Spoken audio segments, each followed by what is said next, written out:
Pentecostes, um texto muito conhecido da igreja, e eu peço que você abra comigo no livro de Hebreus, Epístola aos Hebreus, capítulo de número 12, versículo de número 2. Diz assim a palavra do Senhor. Todos encontraram a boa palavra do Senhor?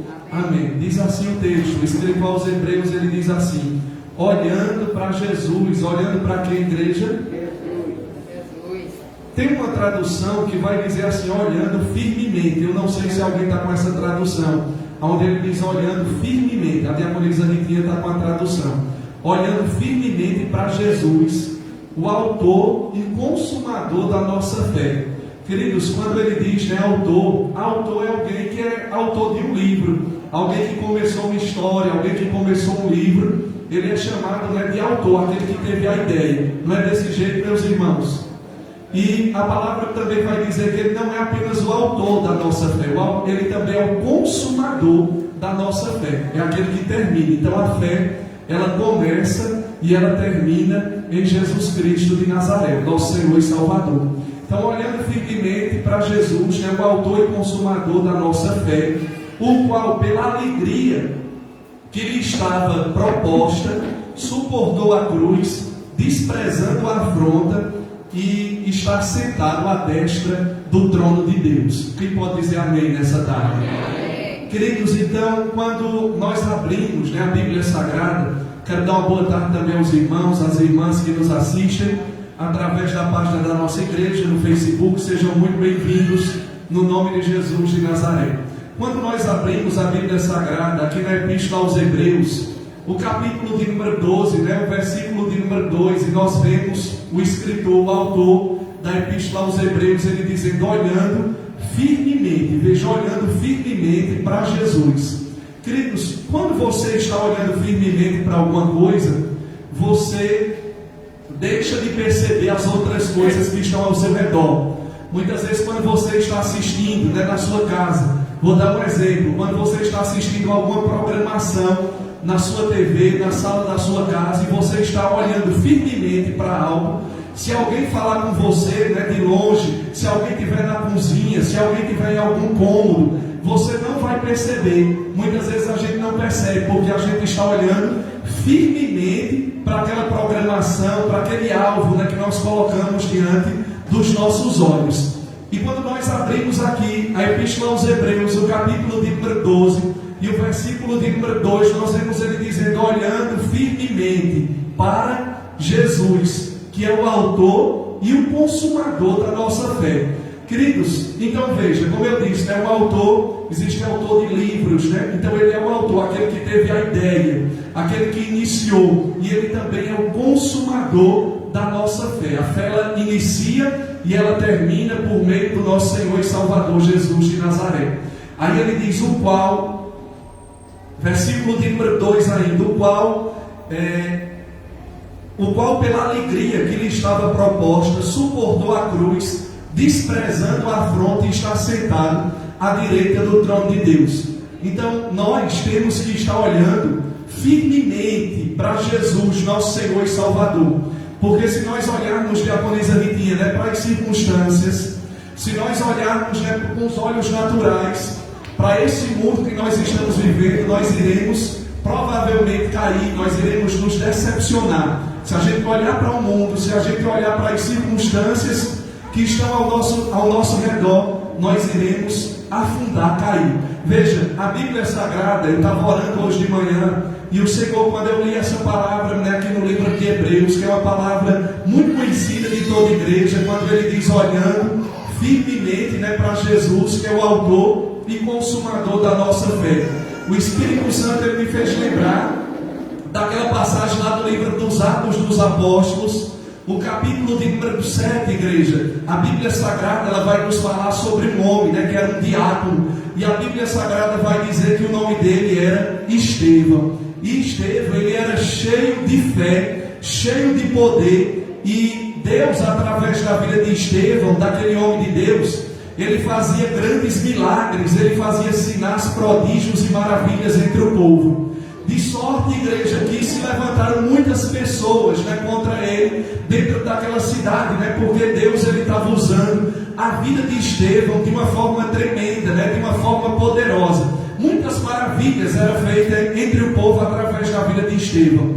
E diz a Bíblia que eles vão armar uma armadilha para Estevão e vão levar Estevão até o Sinédrio. E lá Estevão, para se defender, ele vai fazer um grande discurso, ele vai fazer uma pregação maravilhosa. Se você ler o livro dos Atos dos Apóstolos, o capítulo de número 7, você vai ver que ele vai pregar para o Sinédrio, para aqueles doutores da lei. E no final, a Bíblia Sagrada diz que eles se iraram em seus corações contra a vida de Estevão, e eles rangiam os dentes contra ele. Mas a palavra diz que Estevão, cheio do Espírito Santo, ele estava com seus olhos fitos nos céus, ele estava olhando para os céus, e quando ele estava com os seus olhos fixados no céu, ele viu a glória de Deus, e a Bíblia diz que ele viu também Jesus, que estava à direita do trono de Deus. O rosto de Estevão, quando eles estavam ali atacando ele, quando ele chegou com o operador Jackson dentro do Sinédrio, a Bíblia Sagrada diz que a presença de Deus era tão grande na vida de Estevão, que o rosto dele, diante daquela grande multidão, estava brilhando como se fosse o rosto de um anjo. O rosto de Estevão se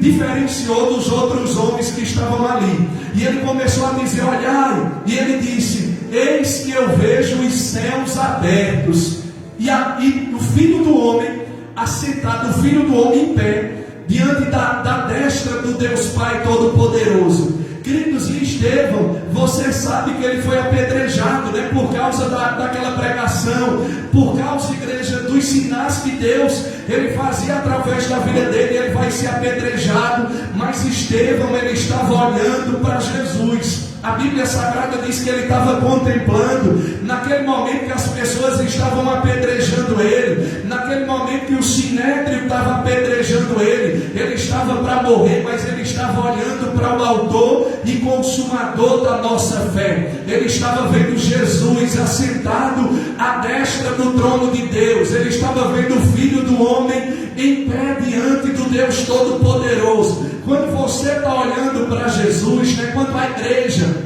ela está olhando para os céus, quando a igreja ela está olhando para o autor e consumador da sua fé, é bem verdade, irmãos, que nós vamos levar pedradas, nós vamos ser mal interpretados, as pessoas elas vão se levantar contra as nossas vidas, mas eu quero dizer para você, você pode até levar pedradas, você pode até ser caluniado, você pode até ser vendido, mas se você estiver olhando para o autor e consumador da sua fé, você não vai sentir essas pedradas, elas não vão te parar, elas não vão te deter. Foi assim com a vida de Estevão, ele estava olhando para Jesus, estavam apedrejando ele, mas ele estava dizendo: eis que eu vejo os céus abertos, e eu vejo o Filho do Homem que está em pé, à direita do trono de Deus. Agora, quando nós deixamos de olhar para Jesus, que é o autor e consumador da nossa fé, nós iremos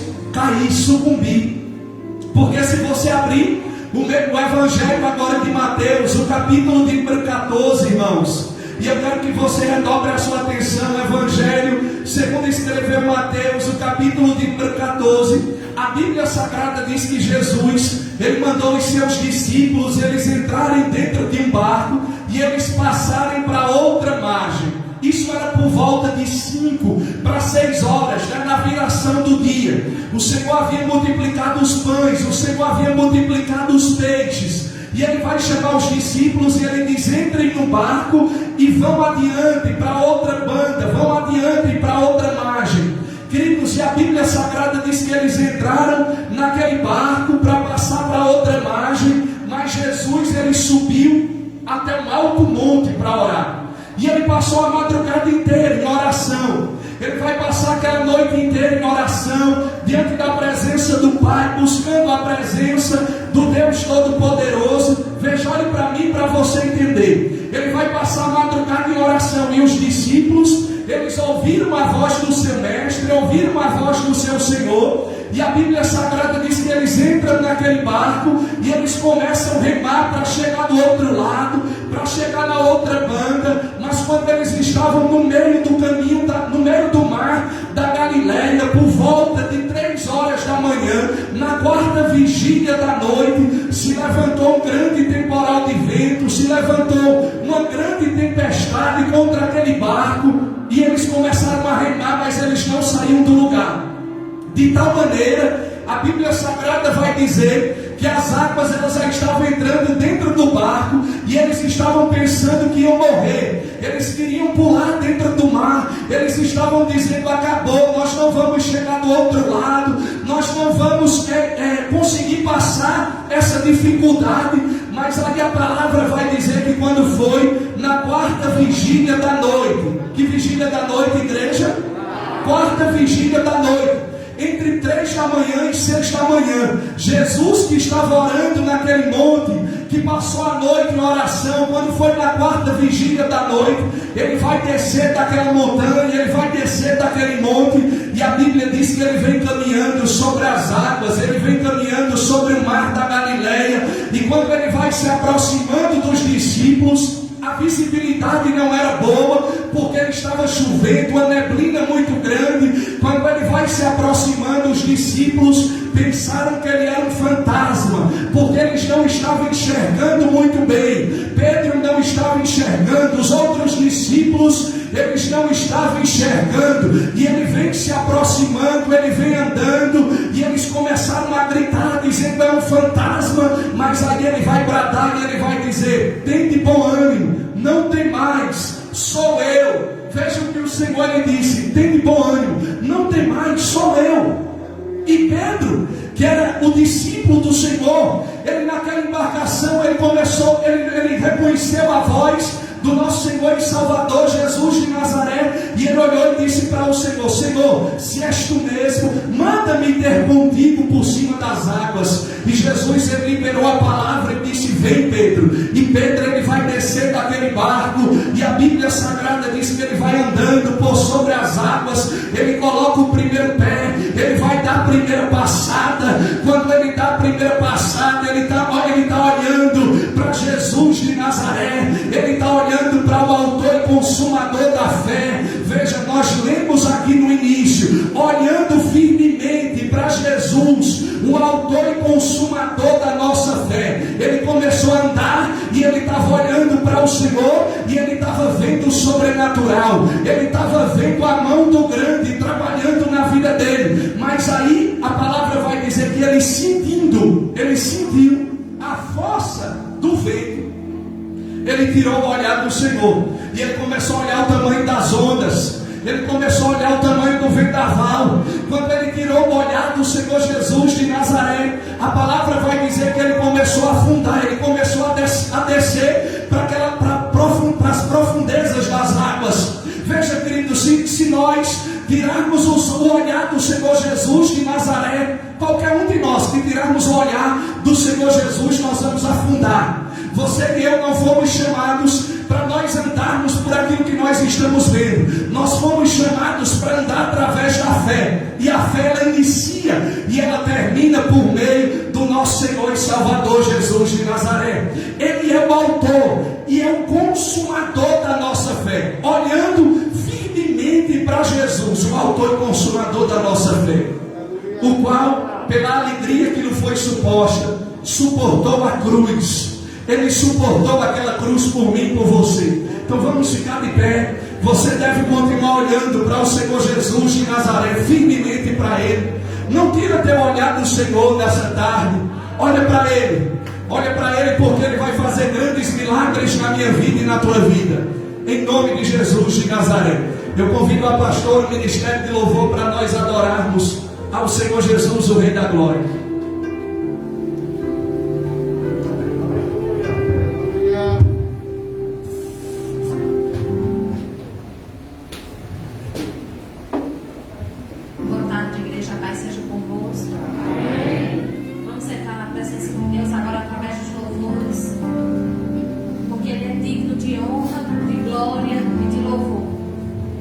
Nesse culto de hoje, onde nós estamos falando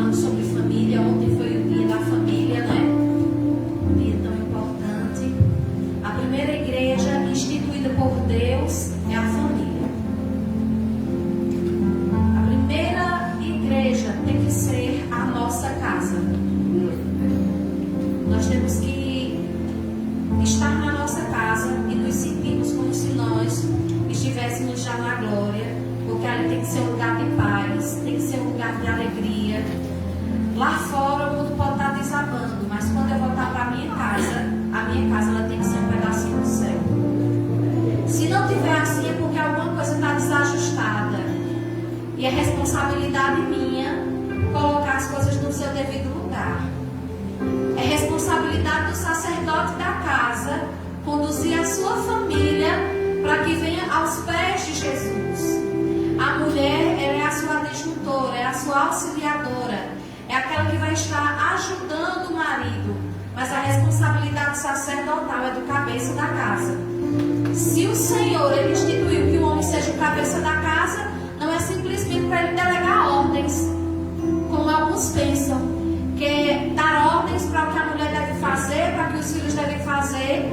E a primeira ordem da parte de Deus não é para que o homem ele venha ser essa autoridade máxima para delegar ordens dentro da casa, mas a responsabilidade dele ser sacerdote.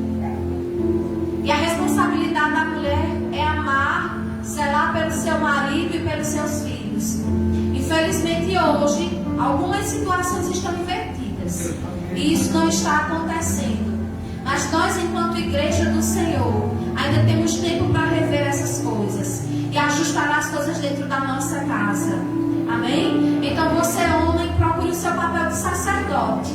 Não apenas aquele que delega as coisas, aquele que quer que a mulher faça o que você pede, mas que antes disso você seja sacerdote.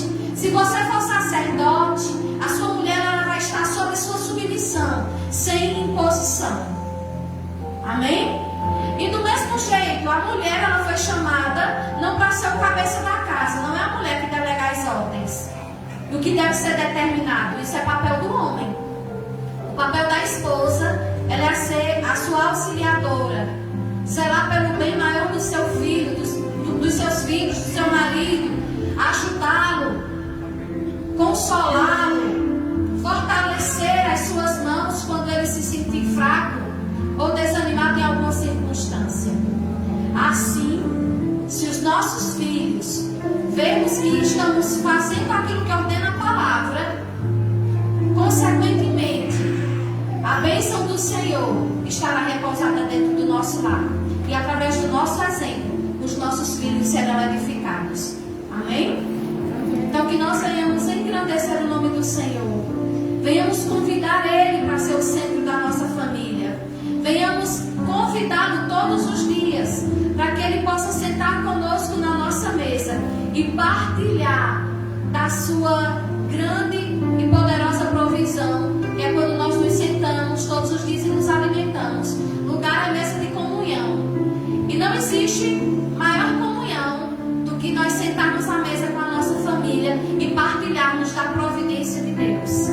Muitas vezes também, tanto o marido quanto a mulher, não agora tanto por conta da pandemia, mas muitas vezes quer ter comunhão e quer partilhar da benevolência de Deus com outras pessoas, com amigos, com visitas na sua casa. Eu não estou dizendo que isso é errado, mas quando é na hora de partilhar o pão e da providência de Deus com o seu marido, com a sua esposa, não quer partilhar. Quer ir para frente da TV, um fica na cozinha, o outro fica na sala, um filho fica num quarto. Isso está errado, igreja. Isso está errado. Nós temos que partilhar da providência de Deus sentados à nossa mesa, como família, e nos sentarmos juntos e agradecermos por tudo que o Senhor tem feito. Amém? Então que nós vamos rever essas coisas. Muitas vezes o nosso marido pode estar desajustado.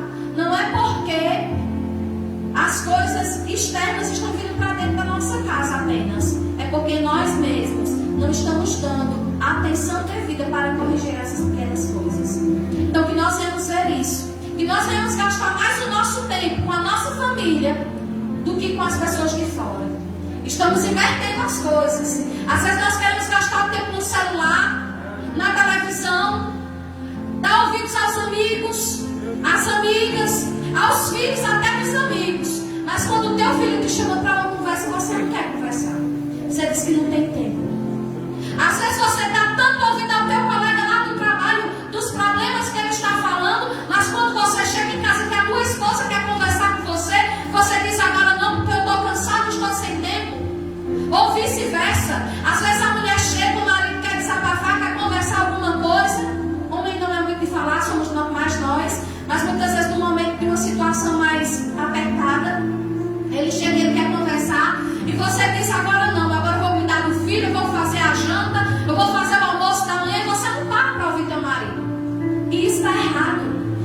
você parar, se tua amiga ligar, você para tudo que você está fazendo, você vai dar atenção para ela.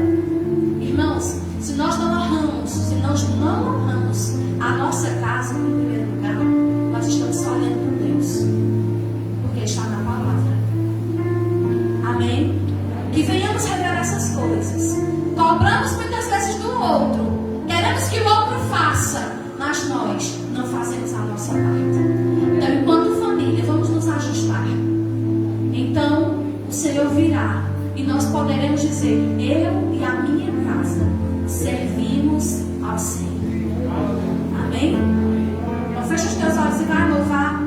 Que você, através deste louvor que nós vamos entoar ao Senhor agora, comece a refletir e a dizer: Senhor, como eu sou como teu filho. Eu sei que tu és um pai maravilhoso, mas como eu tenho sido filho para contigo. Deus, como eu tenho sido um servo na tua casa. Deus, como eu tenho sido um filho para os meus pais aqui biológicos. Pai, você que é pai, como eu tenho sido para o meu filho, como eu tenho sido para a minha esposa, para o meu esposo, para a minha família. Que tipo de pessoa eu sou? Será que eu sou uma pessoa diferente e agradável para as pessoas de fora, mas na minha casa realmente eu mostro a minha verdadeira face? Eu não posso ter dupla personalidade. Eu não posso ser uma pessoa na presença de Deus e uma pessoa para a minha família. Eu tenho que ser uma pessoa só no reino de Deus e na minha casa. Eu não posso ser boazinha aqui e má na minha casa. Eu tenho que ser uma pessoa só, por onde quer que eu for e eu andar. Que a graça do Senhor e o brilho do Espírito Santo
queremos engrandecer-te nessa tarde.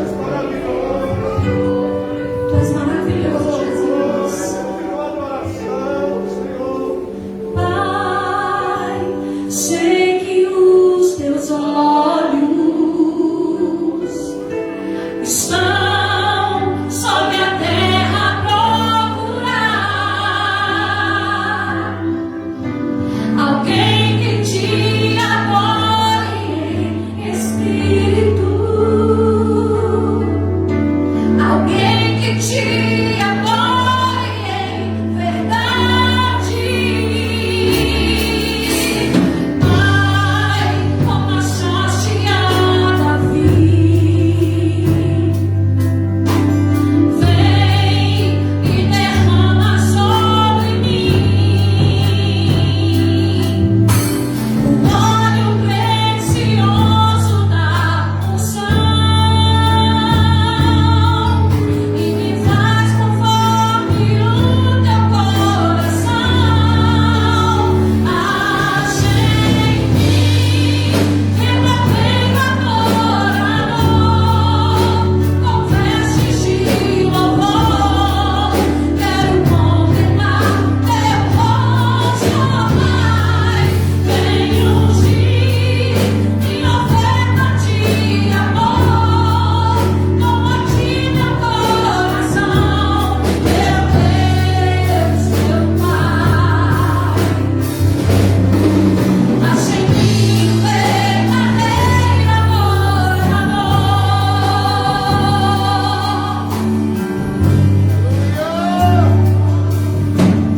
Pai, como achaste a Davi, vem e derrama sobre mim. Peça pra ele uma unção, o óleo precioso da unção e me faz segundo o teu coração. Peça pra ele. Achei em mim verdadeiro adorador, com vestes de louvor. Quero contemplar teu rosto, Pai. Vem ungir minha oferta de amor, toma de meu coração, meu Deus, meu Pai.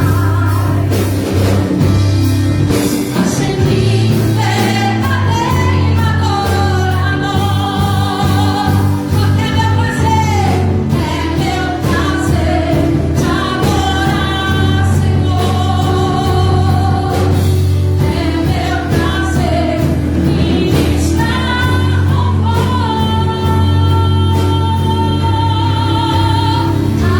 Achei em mim verdadeiro adorador, com vestes de louvor. Quero contemplar teu rosto, Pai. Vem ungir minha oferta de amor, toma de meu coração, meu Deus, meu Pai. Diga: achei em mim verdadeiro adorador. Achei em mim verdadeiro adorador. Achei em mim verdadeiro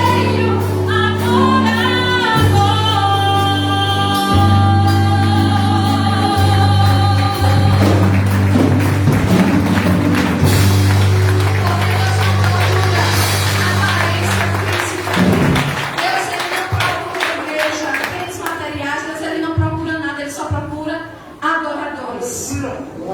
Aqueles que o adoram em espírito e em verdade é o que ele procura. Isso é o que importa, isso é o que interessa. Aleluia, Jesus. Tu és maravilhoso, Senhor. Tu és maravilhoso, Espírito Santo. Os reinos se abalam, os povos se curvam, as bocas se abrem, as mãos se levantam para dizer que tu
Decidida a largar tudo e parar. Deus conhece tua estrutura, sabe o que está fazendo. Mesmo que seja difícil, não pares, Ele está vendo. Colheu todas as tuas lágrimas e mandou eu te falar. Pega o que Ele te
Glória a Deus. Deus continue abençoando o nosso ministério Louvor, a vida da pastora, a vida da Emeline, a vida do nosso maestro Anderson, nosso irmão Rafael e nosso baterista Jean. Deus abençoe grandemente. Igreja, mais uma vez, boa tarde a todos. Igreja, noiva do Cordeiro, boa tarde a todos. Paz seja convosco. Quem nos visita hoje pela primeira vez? Levanta a mão assim para a gente conhecer. Tem alguém nos visitando hoje pela primeira vez? Amém. Tem alguns irmãos que estão nos visitando hoje. Vou começar aqui pela vida da varoa, da irmã. Seu nome? Perdão. Deus abençoe. É mãe? É sua mãe? Amém. Seja muito bem-vinda no nome de Jesus. A outra irmã que está com seu bebê? Nome? Viviane. Também Deus abençoe. Seja muito bem-vinda no nome de Jesus de Nazaré. Mais alguém? Casal ali, meu irmão, do Rio Grande do Sul, não é? Lá da nossa igreja do Evangelho Quadrangular do Rio Grande do Sul. Qual é a cidade? Palmeiras das Missões. Como? Palmeiras. Amém. Deus abençoe. Seja muito bem-vindo. Está em casa. Amém? Quadrangular é uma igreja forte, está no Brasil inteiro e também no mundo. Amém? Nós estamos em mais de 150, mais de 130 nações. Então Deus abençoe. O senhor está em casa, a sua noiva também. Deus abençoe. Seja muito bem-vindo. Aquele outro casal ali atrás também é a primeira vez. Seu nome, varão? Joel. Amém. Em nome de profeta. Deus abençoe. Deus abençoe também a vida da varoa no nome de Jesus de Nazaré. Mais alguém nos visita hoje pela primeira vez? Levante a mão assim para nós conhecermos. Não tem mais ninguém? Tem? A irmã ali também é a primeira vez, irmã? A senhora está? Sim? Segunda? Amém. Glória a Deus. Deus abençoe no nome de Jesus de Nazaré. Todos os nossos visitantes. Eu vou contar até 3. A igreja vai dar um seja bem-vindo bem forte, louvando e bendizendo o nome do Senhor Jesus pela vida dos irmãos e das irmãs que nos visitam hoje a primeira vez. Amém, queridos? Quando eu contar até 3, a igreja não me deixa passar vergonha, não. Vamos dar um seja bem-vindo bem forte para os irmãos voltarem outra vez. Também estou muito feliz em ver Rafaela, não é? Rafaela também, filha da nossa diaconisa Maria das Graças, Camila também. Que bênção vocês estarem aqui adorando e bendizendo o nome do Senhor. Nossa irmã Cícera, com toda a sua família também, que o Eterno continue abençoando. Queridos, eu vou contar até 3, a igreja vai dar um seja bem-vindo. 1, 2, 3. Seja bem-vindo em nome de Jesus. Volte sempre, traga a família inteira. Amém. Se é verdade, vamos aplaudir o Pai e o Filho e o Espírito Santo de Deus. Meus irmãos, igreja, eu vou orar pelos dízimos e ofertas. Eu já vou estar passando para o pastor Américo, ele vai estar ministrando a palavra de Deus nessa tarde mais uma vez. Queridos, mas antes de eu orar, eu quero dizer para os irmãos, como os amados já sabem, né, nós compramos 2 terrenos para construir a igreja. Quantos terrenos nós compramos? 2 terrenos no tempo de pandemia. Amém, queridos? E esses 2 terrenos, eles custaram 290 mil reais para a gente construir aqui 5 minutos daqui, no Serra Branca 1, como a maioria da igreja já sabe. Nós demos uma entrada de 25 mil e dividimos 8 parcelas, 8 cheques a gente deu, de 8 mil, a tesoureira está ali, a irmã Dilma, né, do terreno, de 8.125 reais, foi isso? Nós pagamos o primeiro cheque, pagamos a primeira parcela de 25 mil reais, pagamos o primeiro cheque e mais 100 parcelas de 2 mil reais por mês, quase 2 mil, que dá 200 mil reais, né, no caso, quase mais de 200 mil reais. Então, a primeira parcela do cheque de 8.125, ela já foi paga. A primeira prestação também dos carneiros, né, do terreno, as 100 parcelas também já foi paga. Os nomes de todos os irmãos e as irmãs que estão contribuindo com essa obra está ali. A gente colocou hoje um mural. Depois você vai ali olhar o seu nome, ver a contribuição. Tem irmãos, né, que deram 1.000 reais de oferta, tem outros que deram 500, tem outros que deram 300, né? Assim, irmã Dilma. Tem irmãos que pegaram carnezinho de 20, de 30, de 50, de 60 para pagamento do terreno, das 8 parcelas, né, dos cheques, que é o nosso foco agora é pagar as 8 parcelas, pastor Américo, do terreno, que falta ainda de 8.007, né? Agora 7 parcelas de 8.125 e fora as 100 de 2 mil todo mês, né? Então nós assumimos um compromisso de mais de 10 mil reais por mês, Fora o aluguel aqui da igreja, o aluguel aqui da casa, do lado que a gente alugou também, para a salinha das crianças. E nós vamos construir aqui na cidade de Garanhuns, com a ajuda de Deus e também dessa igreja, da igreja do Evangelho Quadrangular aqui no bairro da Brasília, uma igreja para 1000 pessoas. Amém, queridos? Dê glória a Deus. Uma igreja para 1000 pessoas aqui. Os nossos terrenos é de uma quadra a outra. É 1000 metros quadrados, 21 por 47. Então vai ser uma mega igreja aqui na cidade de Garanhuns, do Evangelho Quadrangular, para o nome do Senhor Jesus ele continuar sendo glorificado nessa cidade. Essa obra que nós estamos fazendo, igreja, não é obra para o homem, não é palácio para o homem, mas é uma casa para o Deus Todo-Poderoso. Nós contamos com a colaboração, com a ajuda de cada irmão e de cada irmã. Se o seu nome não estiver ali na tabela, é porque você talvez tenha dado depois do dia 19, paga o carnê depois do dia 19, da primeira parcela. Então vai entrar na segunda prestação, não é assim, Vadil? Então os irmãos depois podem olhar ali no final, está ali o seu nome, você contribuiu com a sua parcela para o cheque e também para o pagamento da primeira parcela dos terrenos, seu nome vai estar ali. Apresente a Deus agora o seu dízimo, a sua oferta alçada. Você vai colocar na tua mão direita, né, a mão da providência, a mão da provisão. Pegue o teu dízimo, pegue a tua oferta alçada e nós vamos estar orando. O Senhor Jesus, ele diz lá no livro de Lucas, Evangelho de Lucas, o capítulo de número 6, versículo de número 38, ele diz assim: dai e ser-vos-á dado.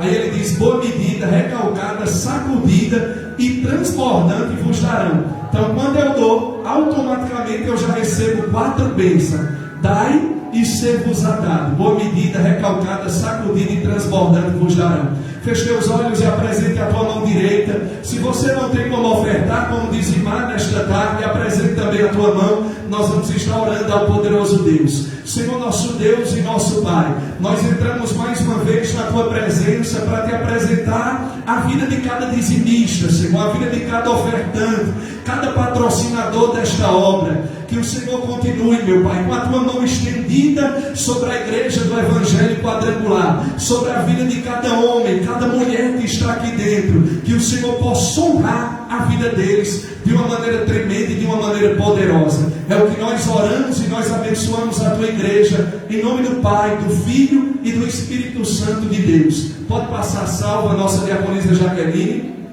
nossa diaconisa Silvia, e eu já vou passar a palavra para o pastor Amélio, no nome de Jesus. Fique à vontade, meu querido.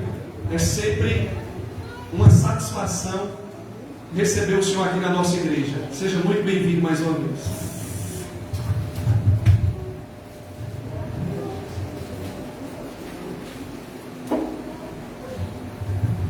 Salve a igreja, com a paz do Senhor. Amém. Hoje é motivo de muita satisfação retornar nesse ministério, sempre uma honra. Eu já agradeço o convite, pastor Melquiades, pastora Jailma. Deus seja louvado pelas suas vidas. Tenho esse casal com muito carinho no meu coração. Quem não nos conhece, meu nome é Américo, sou pastor pela misericórdia de Deus, na Assembleia de Deus Maranhão de Cristo, em Brasília, Distrito Federal. E o Senhor nos trouxe novamente ao estado de Pernambuco para juntos agradecermos o nome do Senhor. Eu fico feliz de ver meu amigo Felipe ali atrás, amigo do tempo de colégio. Abra sua Bíblia, Juízes, capítulo 11.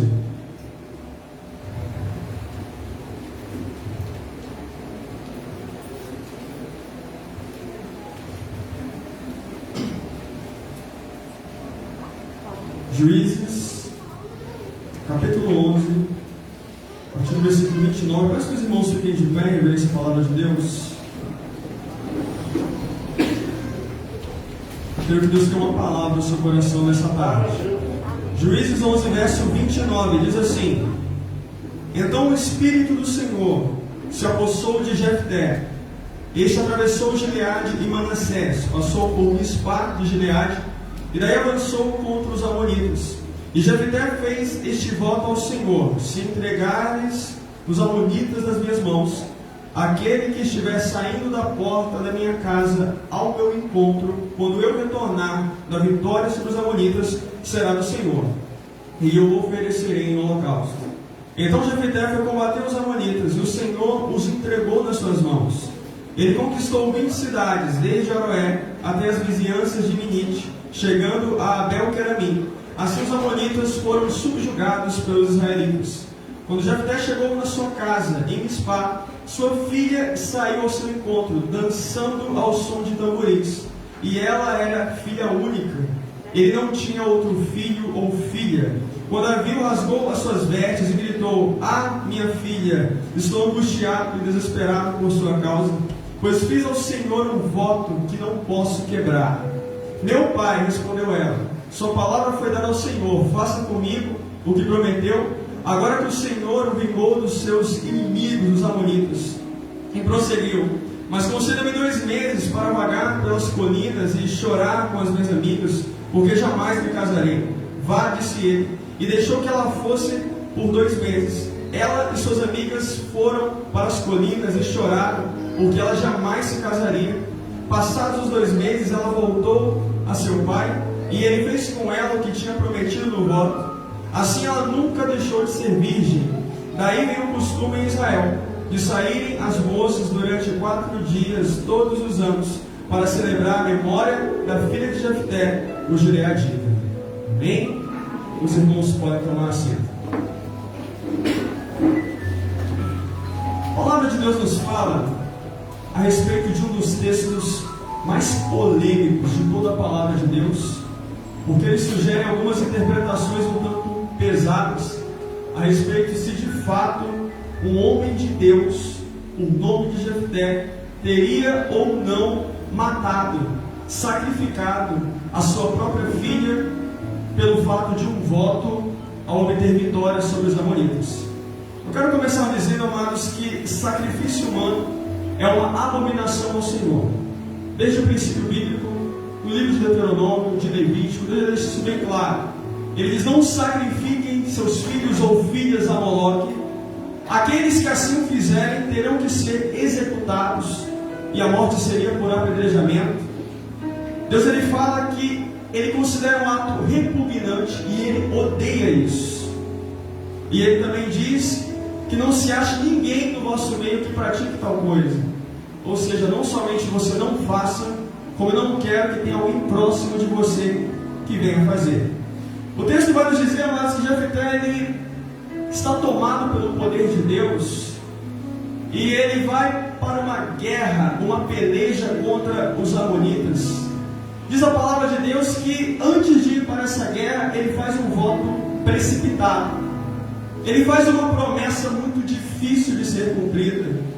E entenda que muitas vezes nós queremos que Deus honre a palavra dele, mas Deus também quer que nós venhamos honrar a nós. E a Bíblia nos diz que no primeiro momento o Espírito do Senhor se apossou de Jefté, versículo 29. Mas logo depois ele toma uma decisão desastrosa. Ele diz: "Olha, se o Senhor me der vitória sobre os amonitas, aquele que primeiro sair da minha casa, quando eu estiver retornando dessa vitória, eu vou oferecer ao Senhor, eu darei ao Senhor, e o oferecerei em sacrifício, em holocausto." Mas na frente explicaremos com mais detalhes cada um desses aspectos. Entenda que no primeiro momento o Espírito de Deus se apossa dele, mas no segundo momento ele toma uma decisão desastrosa. Eu quero começar dizendo, amados, que o fato de Deus te capacitar não significa que ele concorde com todas as suas decisões. O fato de Deus te usar não vai significar que ele concorde com tudo que você faz. Samuel era um profeta de Deus. Samuel tinha um chamado triplo: juiz, sacerdote, profeta. Mas quando ele entra na casa de Jessé, ele fala: certamente é ele que Deus escolheu. E Deus fala: não escolhi. Você está olhando para a aparência. O homem olha para a aparência, mas Deus olha o coração. Deus ele olha diferente. Diz a palavra de Deus que ele faz um voto desnecessário.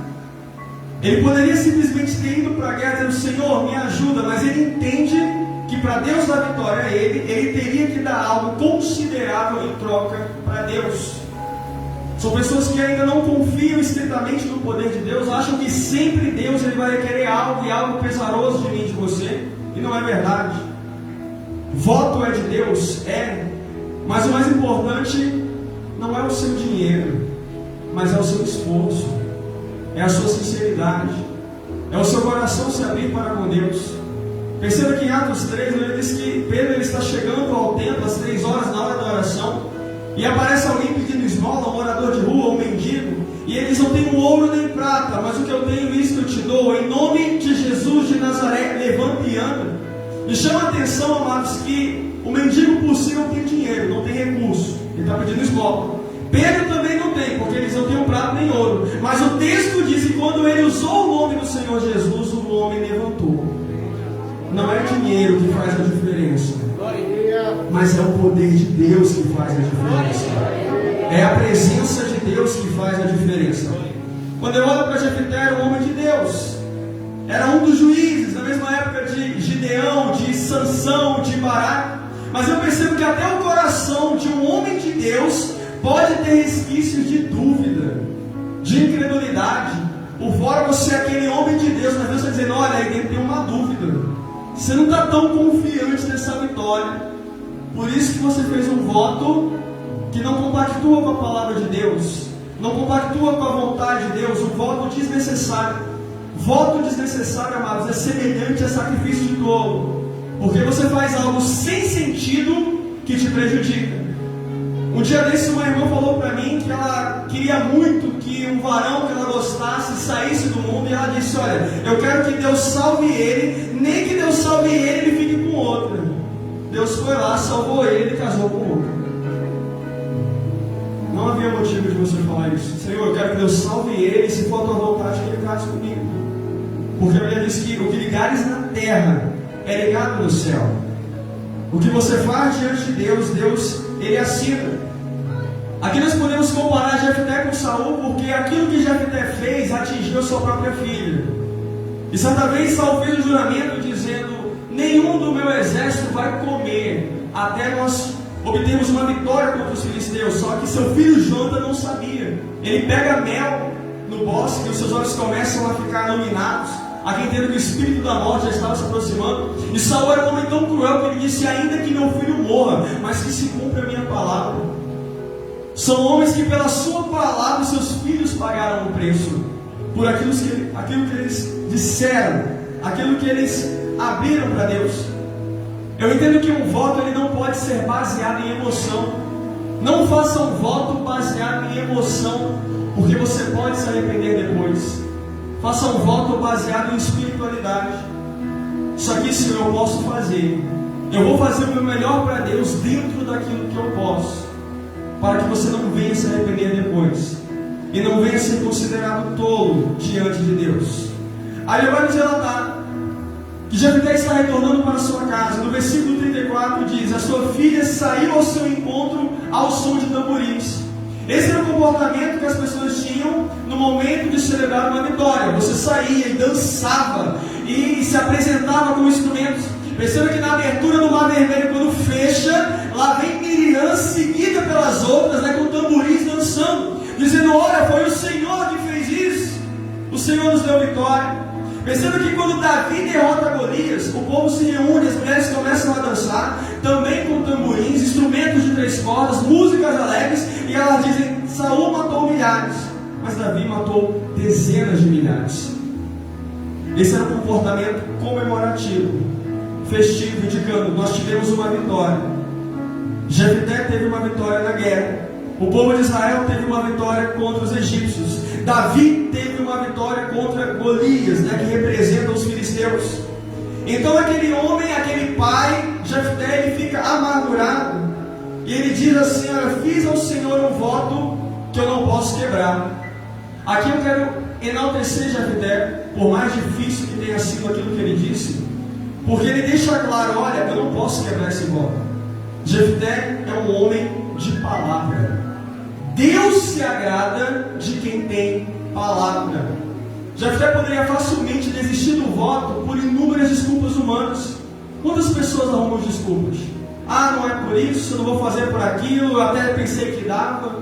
Mas Jefté é alguém que está diante de uma situação dificílima, envolvendo a vida toda da filha dele, e ainda assim ele mantém a sua palavra. No versículo 39 diz: e ele fez com ela o que tinha prometido no voto, ou seja, ele cumpriu.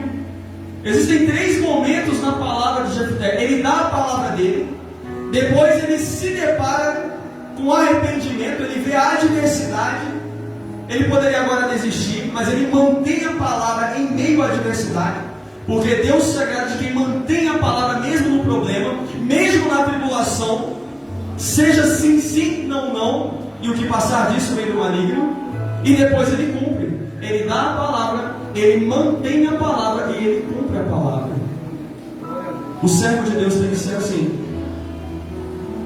Por isso, muitos lugares, o povo que se diz ser de Deus tem escandalizado, porque não tem palavra. E o ímpio está atento a tudo isso. E Deus ele está atento a tudo isso, porque é um princípio de Deus. O voto é algo inviolável, irmãos. Por isso está escrito em Eclesiastes: não seja precipitado de lábios, nem apressado de coração ao fazer promessas a Deus, porque Deus está nos céus e você está na terra, portanto, sejam poucas as suas palavras. Também está escrito: é melhor que não votes do que votes e não cumpras. E quando fizeres um voto ao Senhor, não tarde em cumpri-lo. Perceba que a filha dele pediu 2 meses. Pai, eu quero 2 meses para me chorar com as minhas amigas. Ele deu 2 meses. 2 meses é pouco. De fato, Jefté estava cumprindo aquele voto em pouco tempo. Diz a palavra de Deus, Deuteronômio 23. Faça tudo para cumprir o que os seus lábios prometeram, pois com a sua própria boca você falou espontaneamente. Olha o que Deus está dizendo. Foi a sua boca, não foi a boca de outro. Você não usou a boca de ninguém para falar, foi você. E ele diz assim, espontaneamente, ninguém te obrigou a falar nada. Você falou porque você quis. Agora, já que você falou, você vai ter que cumprir, porque o teu Deus é de palavra e Ele quer crentes que tenham palavra. Resumo da palavra: seja de palavra. Cuidado com a sua palavra, com as suas promessas, com os seus acordos. Se falou que ia fazer, cumpra o que você disse e seja conhecido por todos como quem tem palavra.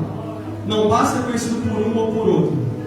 Eu sou paulistano, eu tenho que ser conhecido lá em São Paulo como que tem palavra. Mas eu moro em Brasília, lá eu também tenho que ter palavra. Mas eu estou em Pernambuco e aqui eu também tenho que ter palavra. Tem que ser conhecido por todos, não é só uma parte.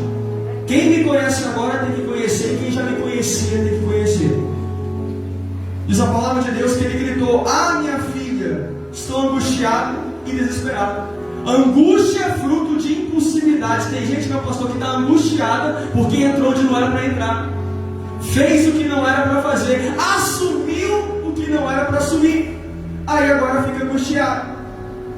Aí em Provérbios 20:25 diz: é uma armadilha fazer algo precipitadamente e depois se dar conta das consequências depois que fez, depois que falou. Perceba que a palavra dele prejudicou a sua filha, que não tinha nada a ver com a história. O que Deus ele está dizendo? Suas decisões erradas podem prejudicar outras pessoas. Quando Jonas ele foge do caminho de Deus, Deus ele manda uma tempestade para ele no barco. Só que não é só ele que recebe a tempestade, são os marinheiros também, é o capitão também. Alguém se prejudica por uma decisão errada sua. Quando a arca da aliança estava sendo transportada, havia uma responsabilidade de Davi, porque Davi sabia que aqueles homens não eram da tribo de Levi, eles não eram preparados para carregar aquela arca. Então quando Uzá ele toca na arca e morre, Davi tem a sua parcela, porque ele era encarregado de fiscalizar a condução da obra de Deus. Diz a palavra de Deus que Jefté ele até conseguiu algo bom, ele conseguiu derrotar os amonitas, mas ele perdeu o melhor. Ele conseguiu subtrair a felicidade da sua própria filha. Cuidado para não estar conseguindo algo bom e estar perdendo o melhor. É como um casamento precipitado. Casar é bom, claro. Antes você estava só, agora está com alguém. Antes era solteiro, né? O risco, a vulnerabilidade da prostituição, agora fechou as brechas. Mas e se não for de Deus? E se você não amar ou ser amado de verdade? Vai estar num relacionamento frustrado. Talvez alguém que não te ajude no teu chamado, no teu propósito na obra. Conseguiu algo bom, mas perdeu o melhor. Geazi, quando ele vende, né, ele quer subtrair dinheiro. Ele diz: eu não quis dinheiro de Naamã, mas Geazi quis. Ele conseguiu dinheiro, mas perdeu a saúde, ficou leproso. Não só ele, como a sua geração. Judas conseguiu algo bom. Olha, Jesus me escolheu. Eu sou um dos 12, mas perdeu a salvação.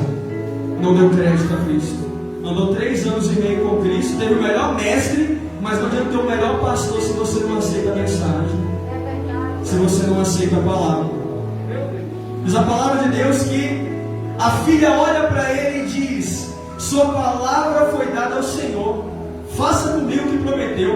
O que me chama a atenção na filha de Jefité é que quando o pai fez aquele decreto, ela não questiona, ela não critica, ela não despreza, ela não pede: pai, dá um jeitinho, ela não ignora. Ela poderia facilmente dizer: isso aqui é injusto, olha, foi você que fez, não eu. Ela simplesmente aceita.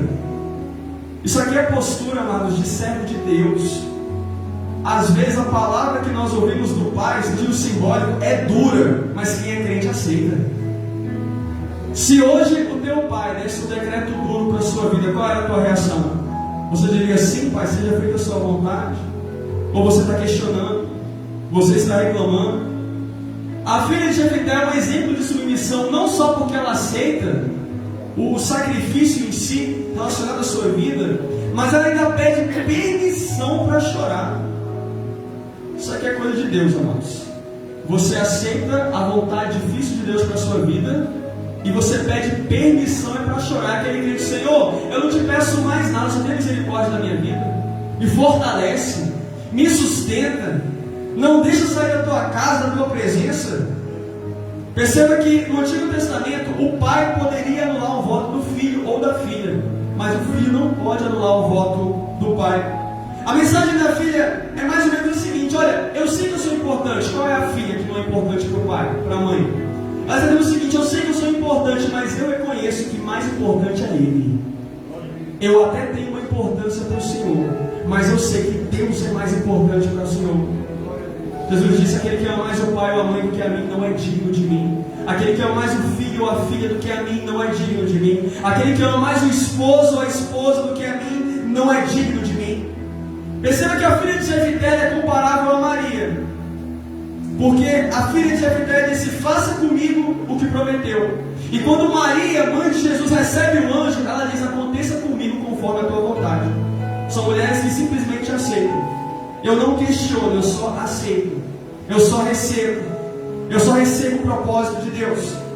Perceba que ela não só obedece, mas ela reconhece a exaltação de Deus naquela obediência. Ela: olha, Deus vai ser exaltado.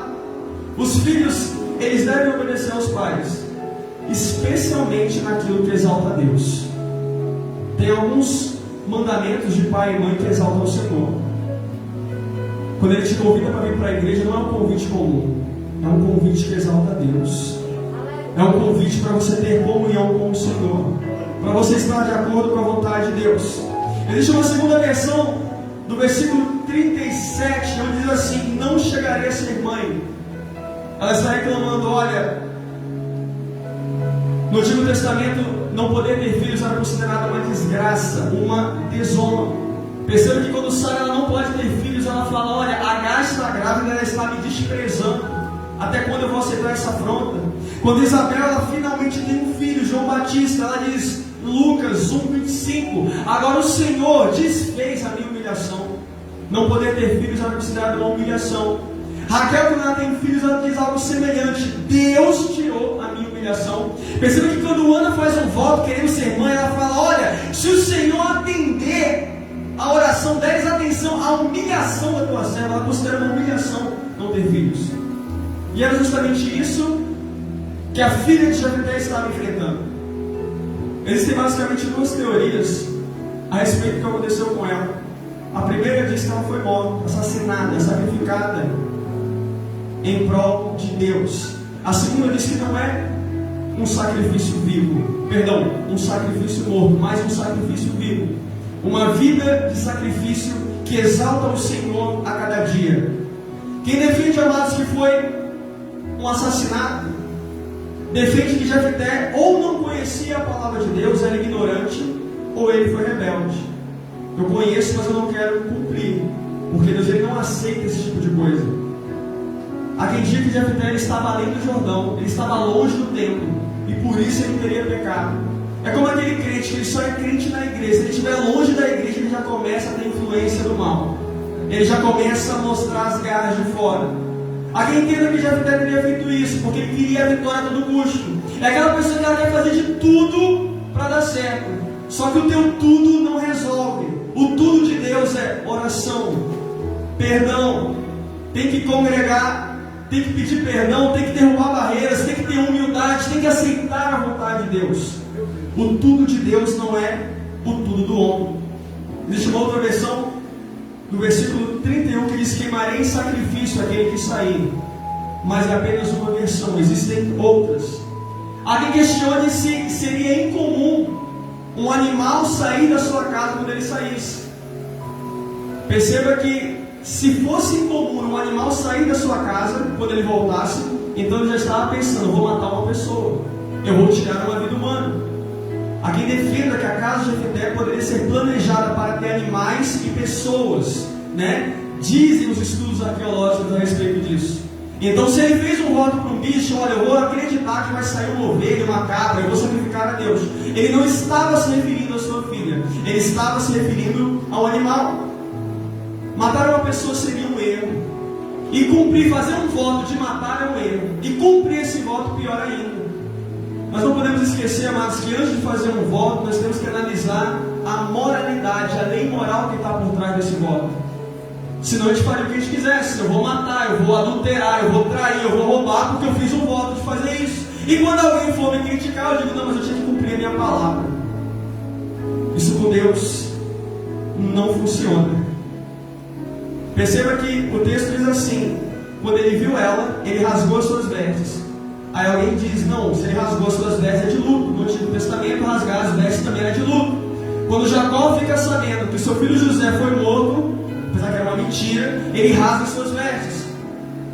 Quando Jó fica sabendo que os seus 10 filhos foram mortos, ele rasga as suas vestes. Rasgar as vestes é sinal de luto, de morte. Mas não é só sinal de luto, também é sinal de muita tristeza. Quando a arca da aliança foi levada, disseram: Icabode, significa a glória do Senhor se foi. O mensageiro rasgou as suas vestes. Também é sinal de arrependimento.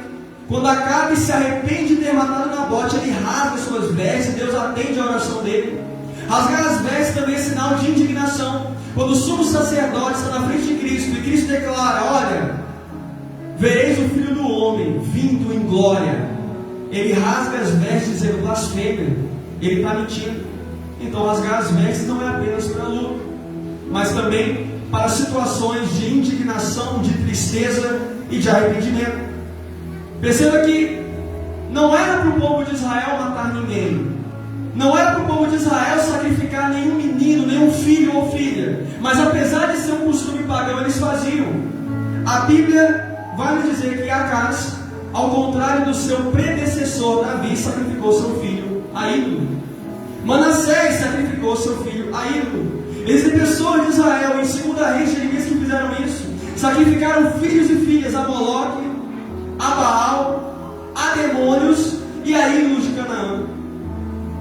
Será que Jefté fez isso? Fica o questionamento. Perceba que o texto do versículo 30 a 31 vai dizer: Jefté fez um voto. Depois disse: oferecerei em holocausto, ou seja, em sacrifício. Ficam algumas perguntas. Existem votos que exigem sacrifício de vida? Existem, mas não de vidas humanas.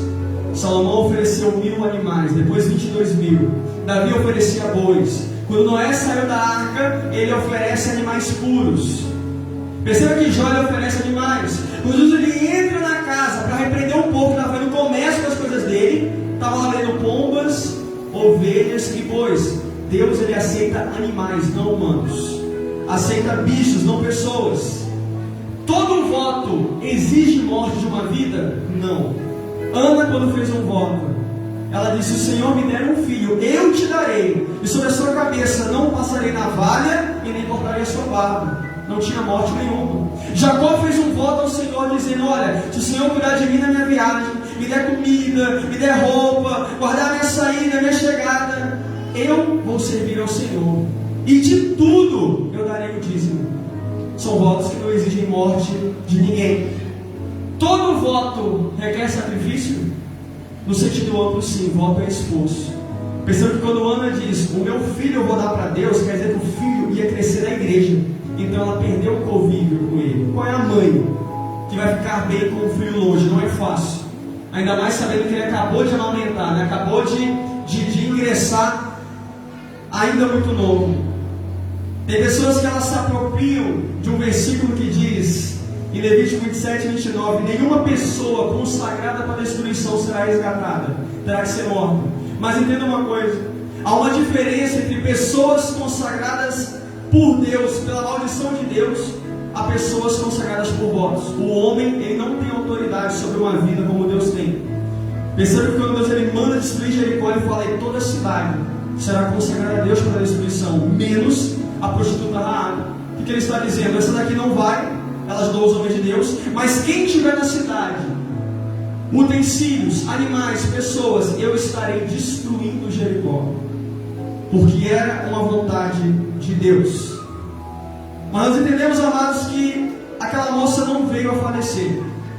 Primeiro porque Jefité era um conhecedor da palavra de Deus. Como é que nós vamos acreditar que um juiz, um homem letrado, teria feito tamanho sacrifício com a sua filha?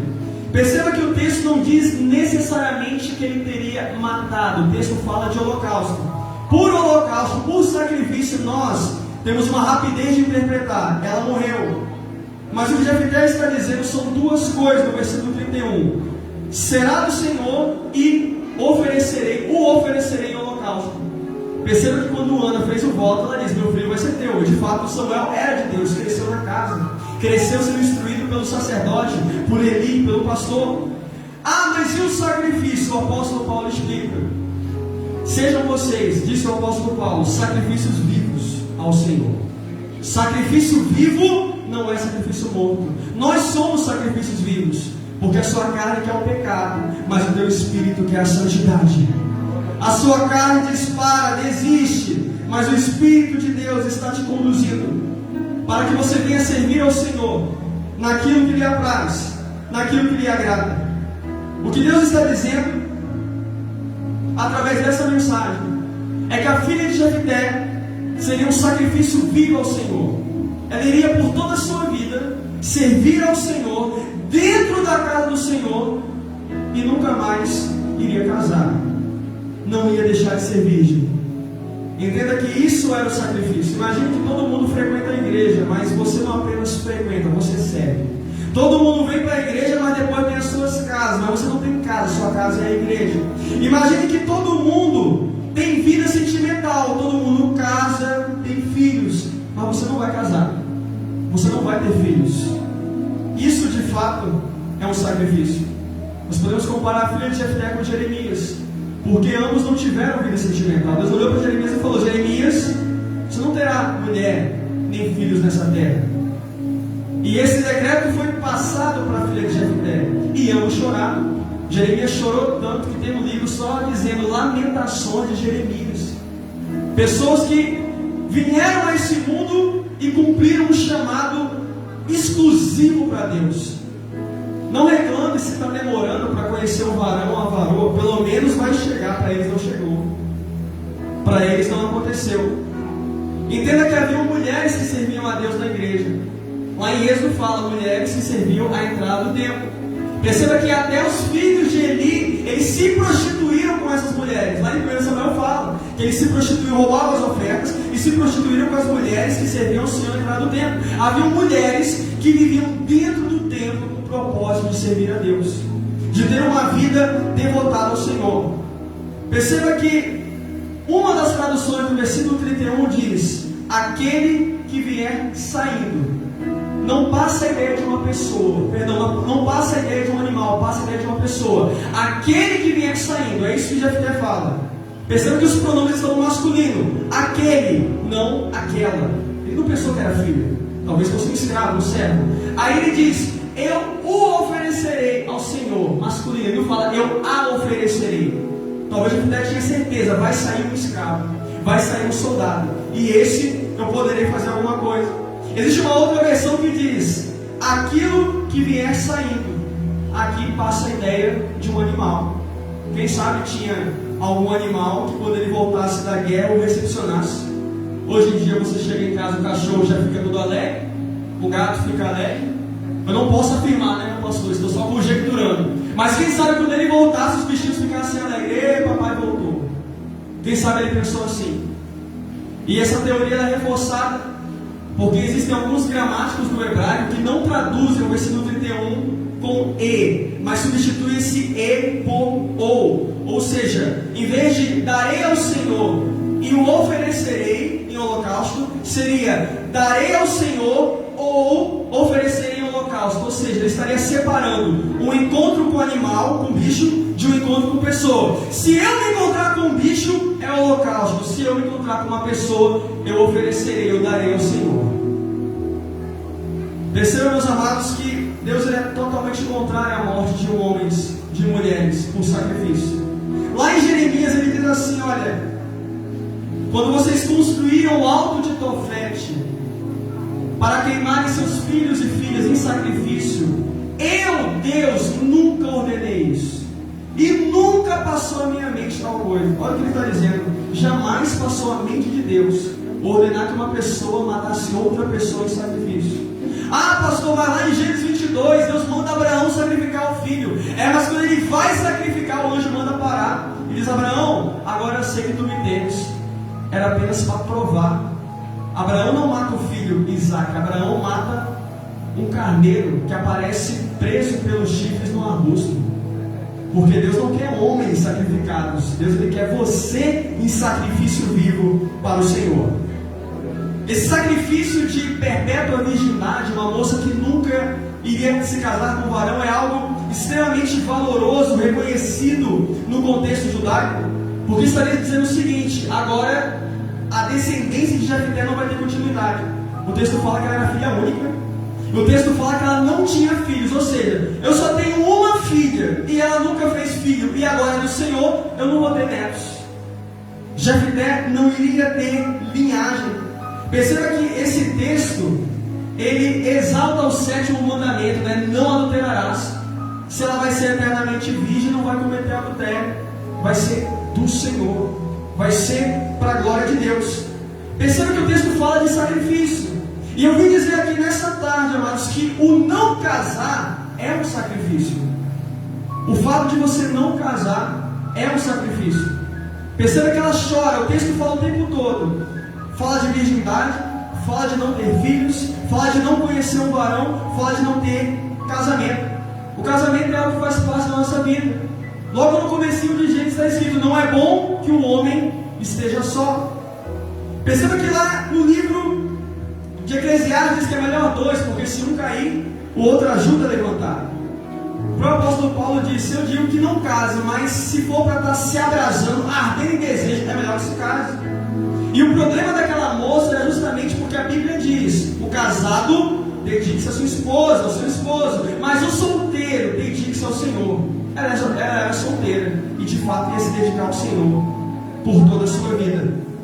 Ela não iria ter o direito de ter a sua própria vida. Perceba que na igreja, se você for observar a igreja, o povo de Deus, a maioria é casada. Eu não estou falando do mundão, o mundão não tem regra. O mundão diz para não casar, se amancebar, pegar um de outro, marido um do outro, não tem regra. Mas na igreja, a maioria está envolvida com casamento. Primeiro que a maioria é casada. Quem não é casado é jovens, que não tem idade para isso, ou eles estão conhecendo alguém. Quando você vem desesperar, já casou e tem menino, é rápido. Ou é alguém que, separado, divorciado, viúvo, não está casado, mas já experimentou o casamento, já quis isso em algum momento. Casamento é algo que faz parte da igreja. É como a pastora disse, né? Família, casamento é família. É a primeira instituição de Deus. Por isso o sacrifício. Por isso ela estava desconsolada. Perceba que se o sacrifício de fato fosse para a morte, por que Deus não repreendeu Jefté? O texto fala de um relato, mas não aparece Deus dizendo: Jefté, você fez algo abominável, você fez algo repugnante, eu, Deus, vou te cobrar, porque Deus ele cobra. Davi, homem segundo o coração de Deus, mas quando ele pegou a mulher do outro cara e matou o outro cara, a espada ficou na sua casa. Ele teve um filho que violentou a própria filha, e ele teve outro filho que quis matar ele e tomar o trono dele. Deus ele cobra. Não importa quem você seja, fez algo errado, ele cobra. Fez algo certo, ele honra. O nosso Deus ele é justo. Eu não entendo, Bíblia, porque isso é cruel demais. Está escrito no livro de Hebreus, né, que Jefté está lá, a galeria dos homens da fé: Sansão, Gideão, Baraque, Davi, Samuel, os profetas, Jefté. Você acha mesmo que Deus iria colocar naquela galeria um homem que matou uma filha virgem por nada? Agora Ele iria colocar um homem que abriu mão da felicidade da própria filha para a glória de Deus. Isso é um sacrifício grande. Ah, pastor, eu não acho grande coisa. Eu volto a pergunta para você. Você que é pai e mãe, você abriria a mão da felicidade da sua filha e do seu filho? Eu aposto que você quer ter netos um dia. Eu aposto que você fala para sua filha se casar com um bom homem, para o seu filho se casar com uma boa mulher. E se de repente alguém chegasse dizendo não vai casar mais, você ficaria triste, porque é um sacrifício. Mudou a trajetória, mudou a rotina, você não estava preparada para isso. Se coloque no lugar de Jefté. Por isso ele diz: eu estou angustiado. Perceba que ele ficou ferido, ela ficou ferida, mas Deus foi glorificado. Perceba que o versículo 38 ressalta ainda mais que não foi morte, foi não casamento. Porque o texto diz: e choraram porque ela jamais se casaria. Ou seja, ela não saiu chorando: ah, eu vou morrer. Ela saiu chorando: ah, eu não vou casar. Entenda que se fosse para a morte, tudo bem, quem vai morrer não vai casar. Mas não é só casamento que você perde. Você perde estudar, de trabalhar, de crescer, de viajar, de comer comida. Quando ela fala não vou casar, ela está dizendo o seguinte: eu vou continuar viva, mas eu não vou casar. Estarei vivo, vou poder fazer muita coisa. Vou viajar, vou fazer o que meu pai manda, vou conhecer pessoas, mas casamento isso não é mais para mim. O versículo 38 fala que ela não ia desfrutar de casamento. Aí o 39 fala: ela nunca deixou de ser virgem. Ou seja, o casamento é o momento de você abrir mão da preservação. Esse é o momento certo, abençoado por Deus. Não tem como ter casamento se você é eternamente virgem. E não tem como ser eternamente virgem e casar. Uma coisa no outro. Por isso ela está angustiada.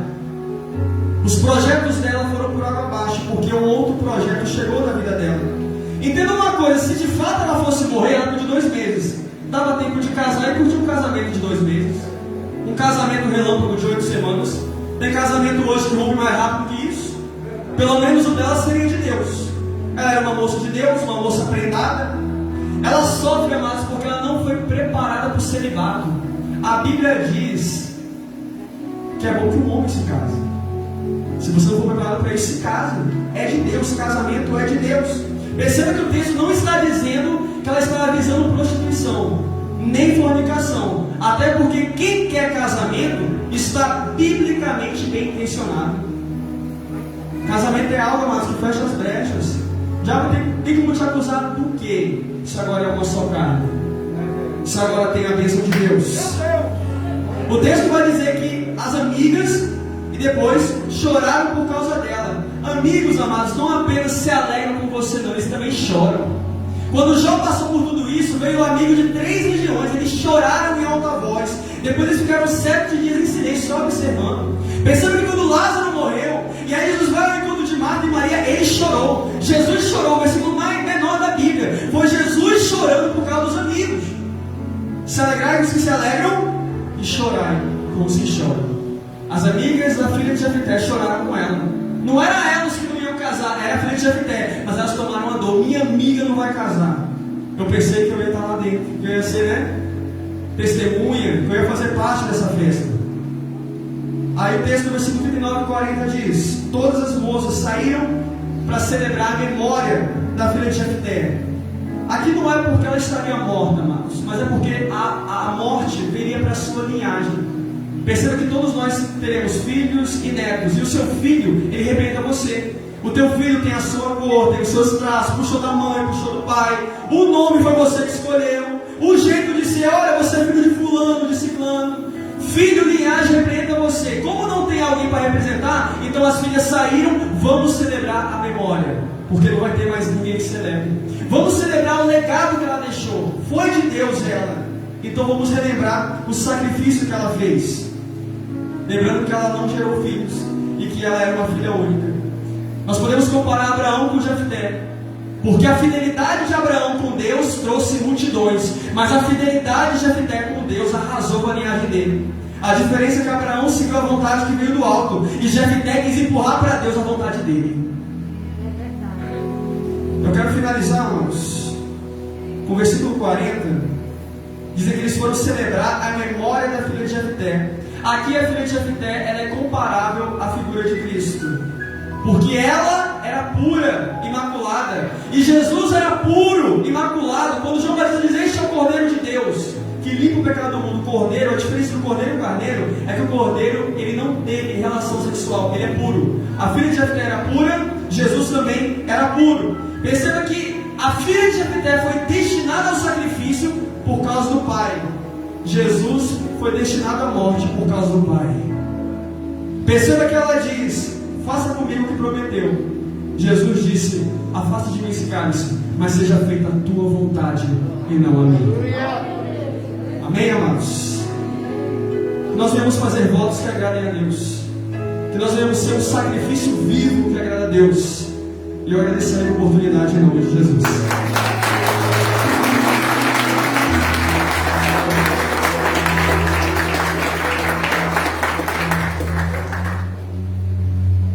Vamos ficar de pé, meus amados irmãos, em nome de Jesus. Glória a Deus. Deus abençoe a vida do pastor Américo por essa palavra maravilhosa. Eu quero avisar a igreja que, devido ao decreto, a partir de terça-feira, vai ser publicado na segunda-feira, na terça-feira entra em vigor. Nós só vamos ter cultos agora online aqui na igreja. Amém, queridos? Até o dia 31/5. Amém, meus amados irmãos? Então, estou avisando a igreja. Depois você pode dar uma olhadinha ali no seu nome. Você fez as doações para o terreno. O cheque agora é dia 19, né? Dos R$2.000, né, irmã Dilma? Não, mas para a parcela do primeiro, o cheque é dia 25, né? Do terreno, o cheque de 8.000 e pouco. Mas das prestações do carnê é para o dia 19, não é? Do carnêzinho de 20, de 30 é para o dia 19. Mas paga o dia 19, o pessoal já está pagando dia 19, não é? Sim. Então os irmãos, agora dia 19, já começam as prestações, né, do carnê. Quem pegou o carnê de 20, de 30, de 40, de 50, foi até R$60. Você também, que fez de uma certa forma o seu voto, não é combinado não, né, pastor? Não, a gente não combina nada aqui. Amém, queridos? Você também que fez o seu voto, que o Eterno te dê graça para você estar cumprindo também com a parcela do terreno aqui da igreja. Amém, meus amados? Então nós vamos encerrar o nosso culto. Deus abençoe a todos. Grato a Deus, louvo a Deus mais uma vez pela vida do pastor Américo, por essa palavra maravilhosa. Que Deus continue te abençoando, te honrando de uma forma poderosa. Deus abençoe a vida de cada um dos nossos visitantes que estão aqui na igreja. Seja sempre bem-vindo. Nós estamos aqui para adorar e para glorificar o nome do Senhor Jesus de Nazaré. Levante as suas duas mãos para o alto. Nós vamos dar a bênção apostólica. E você levanta as suas duas mãos para o alto. Que a graça do nosso Senhor Jesus Cristo, que o amor do Deus Todo-Poderoso, e que a comunhão e a consolação do Senhor Espírito Santo de Deus seja com todos vocês, desde agora e para todo sempre. Vão em paz, o Senhor vos acompanhe. Não aperte a mão de ninguém, não abrace, ali fora tem álcool em gel. Deus abençoe também a vida do diácono Elias. Ele fez aí a pintura, tinha mofado esse lado. Deus abençoe, meu querido, muito obrigado.